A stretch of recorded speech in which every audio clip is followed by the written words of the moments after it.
Boa noite, senhoras e senhores. Boa noite a todo mundo que está acompanhando aqui mais uma live no canal do Pedrosa. Sejam bem-vindos para a gente falar de mais uma derrota. Segunda derrota do Vasco seguida no campeonato, mas derrotas com contextos completamente diferentes, com cenários completamente diferentes e com avaliações também que a gente pode fazer aqui bem distintas em relação ao que aconteceu em São Januário no último final de semana contra o São Paulo na derrota por 2-0 e também nesse revés diante do Botafogo por 3-0, uma goleada que eu tenho usado a expressão ficou feio.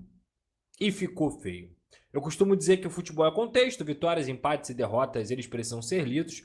E quando a gente olha para a partida contra o São Paulo, foi uma derrota entendível, entre aspas, porque o Vasco lutou para vencer. O Vasco realmente entrou em campo, o Vasco competiu, o Vasco buscou oportunidades e teve oportunidades também para poder vencer a partida. Era um cenário de uma derrota em que o primeiro tempo poderia ter sido bem diferente, e eu já falei isso aqui. Se aquela bola do Ryan entra, o jogo era outro. Se a bola do Robert Renan entra, o jogo era outro. E o Rafael, goleiro do São Paulo, foi o melhor em campo, com 8 defesas naquela partida e com todos os méritos ganhou, inclusive, o prêmio de melhor em campo. O São Paulo mereceu também aquela vitória, mas foi um Vasco muito mais ativo dentro da partida, um Vasco que competiu e foi premiado, inclusive, por aplausos da torcida, pela torcida reconhecendo o que tinha acontecido. O torcedor não é burro. O torcedor, muitas vezes, ele pode ser ignorante em algumas questões, mas ninguém sabe mais do próprio time do que o próprio torcedor. E quando o torcedor reconhece que o Vasco jogou bem contra o São Paulo, foi por isso que aplausos vieram, boa parte dos aplausos, e também o grito de Vasco para reconhecer não só o que o Vasco fez na partida contra o São Paulo, mas também o que vinha fazendo após as 4 vitórias seguidas, após uma arrancada dentro do Campeonato Brasileiro, em que o time que estava brigando para não cair, chegou até a figurar na 17ª colocação, conseguiu ter a melhor campanha do retorno em algum momento nessa temporada e conseguiu também brigar por uma vaga na Libertadores. Agora, contra o Botafogo, o cenário foi completamente diferente. E quando eu digo ficou feio, é porque ficou feio de diversas maneiras. O Botafogo, para quem acompanha, e eu acompanho obrigatoriamente por conta do meu trabalho, era um time que era ao contrário da equipe do Fernando Diniz. Quando você olha o Vasco, você olha o Vasco do Fernando Diniz. Uma equipe que tem identidade, uma equipe que tem um modelo de jogo, que sabe o que fazer com a bola no pé e também conseguiu uma belíssima arrancada aí no pós-Copa do mundo de clubes. O Botafogo era o contrário. O Botafogo era uma equipe recheada de ótimos jogadores, isso nunca deixou de acontecer, tanto que o Botafogo teve um investimento de 600 milhões de reais, cerca de 600 milhões de reais, um investimento quase 10 vezes maior que o Vasco fez nessa temporada. Então, você olhava a equipe do Botafogo e você não falava assim, esse time é ruim, porque o time do Botafogo nunca foi ruim. A questão é que faltava identidade, faltava um trabalho também com mais a cara do David Ancelotti e, obviamente, isso também respingava com tudo que vinha acontecendo no Botafogo na gestão desde o início de 2025. Troca de técnico, um John Textor completamente perdido, com vendas com trocas de jogadores e cada vez mais essa equipe ia perdendo um pouco do seu DNA. Hoje foi ao contrário. Hoje os papéis se inverteram. A gente viu um Botafogo com DNA, um Botafogo organizado, um Botafogo que competiu por cada bola, que entendeu a necessidade da partida, até pela situação na tabela, e um Vasco completamente desfigurado e sem identidade. O Vasco completamente perdido em campo. O Botafogo engoliu o Vasco, tecnicamente, taticamente, fisicamente. Engoliu o Vasco de diversas maneiras. Engoliu o Vasco de uma forma que essa equipe do Fernando Diniz já não era engolida há um bom tempo.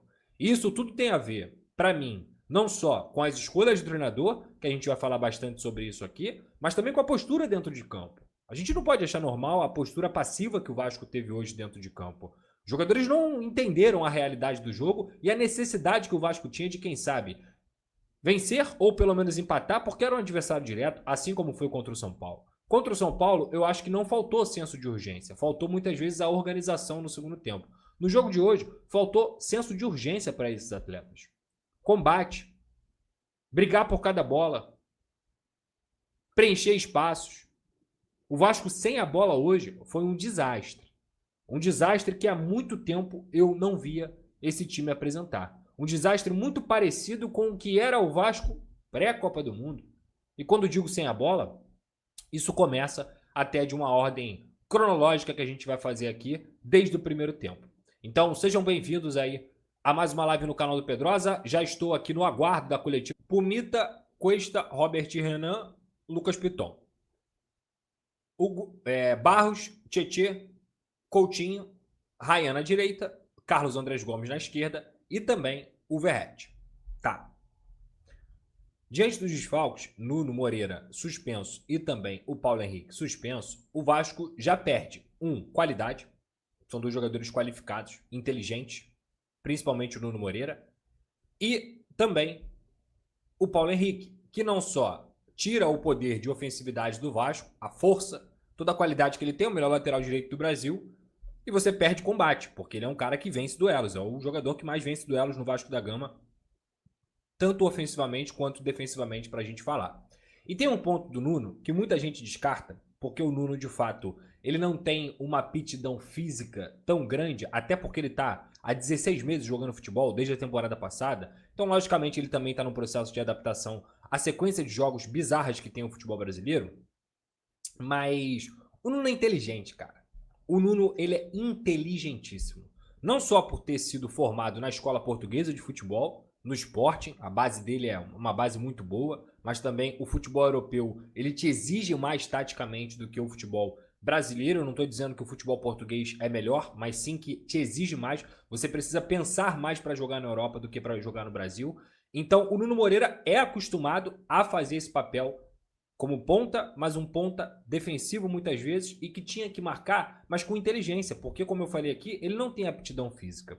Então hoje o Vasco perdeu esses dois jogadores e veio com uma formação com o Ryan mais aberto, o Carlos Andrés Gomes na esquerda mais aberto também, o Coutinho centralizado, flutuando como ele sempre faz, e o Verratti como um primeiro atacante. Como é que o Vasco estava marcando sem a bola? Muitas vezes no 4-4-2 e o Vasco no meio do primeiro tempo ele marcou até num 4-3-3, muito claramente com uma orientação do Diniz, colocou o Coutinho na esquerda, o Verratti aqui no centro e colocou o Ryan na direita ou o Carlos Andrés Gomes aqui na direita também, naquele momento do jogo, o Carlos Andrés Gomes. Para quê? Porque durante 30 minutos de jogo, o Vasco não conseguiu fazer nada além de assistir ao Botafogo jogar. E aí tem várias explicações para que isso aconteça. E essas explicações, elas são coletivas, mais do que individuais. Não só a postura da equipe inteira, que, repito, para mim teve zero senso de urgência hoje no que o jogo pedia, mas também algumas questões táticas que a gente pode observar, tá? Então vamos lá. Eu vou pegar até hoje, dessa vez eu vou pegar a prancheta, para que eu possa explicar para vocês de uma forma mais didática o que eu consegui enxergar do jogo. Esquece aqui o Botafogo. Vamos focar no Vasco. Digamos que o Botafogo estivesse aqui com a bola, tá? Tava com a bola aqui. E aí vamos fingir que o Vasco estava aqui nesse formato, digamos assim, para marcar. Que é o 4-4-2 sem a bola. Quem estava aqui? Coutinho e Verratti, tá? O que deveria ser feito para que o Vasco tivesse um sem bola equilibrado? Primeiro ponto. Tanto o Carlos Andrés Gomes quanto o Ryan precisam estar aqui, próximos da linha lateral, próximos principalmente do lateral, que foi o Pumita, e do Lucas Piton, para que você não tenha uma sobrecarga nas pontas. E o Botafogo é uma equipe que joga com pontas. O Botafogo é uma equipe que sabe jogar dessa maneira. Então, muitas vezes, quando o Vasco estava se defendendo, o Vasco em nenhum momento, conseguiu, de fato, se armar dessa maneira. E é uma coisa que eu já tinha discutido isso com vocês, já tinha explicado isso para vocês, sobre a compactação defensiva e como você consegue defender em bloco baixo. E que o Vasco do Diniz, ele muitas vezes ele tem problema. Por quê? Porque o Vasco do Diniz, quando não consegue fazer uma marcação mais alta e com pressão nessa primeira linha, o Vasco geralmente está espaçado e com buraco. E isso piorou por quê? Digamos que o Vasco tenha recuperado a posse de bola. Aí o que ele fazia? Era o Verratti aqui, o Ryan aqui, o Carlos Andrés Gomes aqui, o Piton e o Pumita espetados, digamos assim. O Barros descia para poder fazer a saída de 3, tá? O Barros descia para poder fazer a saída de 3. Aqui, ó, saída de 3. Espetados, laterais espetados, pontas espetados. E tinha o Tietê e o Coutinho aqui, praticamente. Então, quando a bola estava com o Barros, o Vasco atacava num 3-2-3-1 praticamente, tá? Era mais ou menos isso. E aí você olhava o Vasco aqui com o Barros, ele fazia uma saída de 3, espetava o Carlos Cuesta e o Robert Hernan aqui. Só que o Vasco não conseguia ficar com a bola. A partir do momento que o Vasco não conseguia ficar com a bola, o Botafogo se posicionava em campo e ele colocava o Arthur Cabral aqui, colocava o Savarino pelo meio, o Tuco Correia, que fez uma belíssima partida hoje pelas pontas, e colocava também o Santi Rodrigues aqui. Pelo meio, Marlon Freitas e Danilo, e aqui Vitinho, Alex Telles, Barbosa e David Ricardo. Então, quando o Botafogo recuperava essa bola, recuperou a bola, o que o Barbosa e o David Ricardo faziam? Eles tentavam encontrar o Danilo e o Marlon para que o Danilo ou o Marlon ou o próprio Barbosa enfiasse essa bola nas costas dos volantes. Por quê? Porque o Barros, quando perdia a bola e o Vasco estava na transição defensiva, a transição defensiva do Vasco era muito mal feita. Então o Barros ele estava enfiado aqui entre os zagueiros e ele não conseguia combater pelo meio. Quem deveria combater pelo meio? O Tietê. O Tietê deveria combater pelo meio. Então o Vasco, com o Coutinho, Ryan e Carlos Andrés Gomes, não conseguia fazer a pressão aqui, não conseguia, uma pressão muito mal feita pelo Verratti, pelo Coutinho, pelo Andrés Gomes e pelo Ryan.